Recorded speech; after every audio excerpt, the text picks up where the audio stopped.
అప్పుడెందుకు గుర్తుకు రాలేదు? వాడికి పాయింట్స్ కావాలి. హ్మ్. ఆ పాయింట్స్ మొత్తాన్ని వెరిఫై ఒక పాయింట్ మీద పెట్టడం వేరు. ఒక 4, 5 పాయింట్లు పెడితే స్ట్రాంగ్ రీజన్ వస్తది. హ్మ్. ఆ స్ట్రాంగ్ రీజన్ కోసమే కదా తను అంతకు ముందు వీక్‌లో చెప్పింది కూడా అదే. ఓకే. నాకుంది చిన్న పాయింట్సే.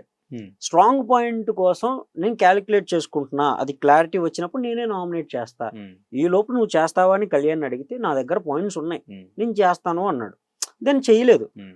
సో, వీళ్ళందరికీ ఏం కనపడుతుంది? తన దగ్గర చిన్న పాయింట్సే ఉన్నాయి అన్నది కనపట్లా. వేరే వాళ్ళ చేత ఇచ్చి ఉసిగొలిపాడు అన్నది మాత్రమే కనపడుతుంది. హ్మ్. పాయింట్ ఆఫ్ వ్యూని మాత్రమే చూడండి. నేను అదే అంటున్నా. ఓకే. ఇప్పుడు నేనే చేశా ఒక మీమ్‌ని. హ్మ్. ఇమ్ము ఏ మైండెడ్ రా, క్రిమినల్ మైండెడ్ రా. కళ్యాణ్‌ని ఇరికిచ్చి చేశాడు అని ఒక మీమ్ చూసా. హ్మ్. అక్కడ ఇమ్ము దగ్గర పాయింట్స్ లేవు. ఉన్నవి చిన్న పాయింట్స్. కళ్యాణ్ దగ్గర పెద్ద పాయింట్స్ ఉన్నాయని చెప్పాడు. నామినేట్ చేయాల్సిన సిట్యుయేషను కళ్యాణ్ దగ్గర ఉందన్నాడు. ఇచ్చాడు. అప్పుడు నామినేట్ చేయలా. సో, ఇమ్ము అడగటంలో తప్పు లేదు గదా! నువ్వు చేస్తానన్నావు కాబట్టే నేనిచ్చాను. ఓకే. లేకపోతే నేనే యూజ్ చేసుకోవచ్చు. ఓకే.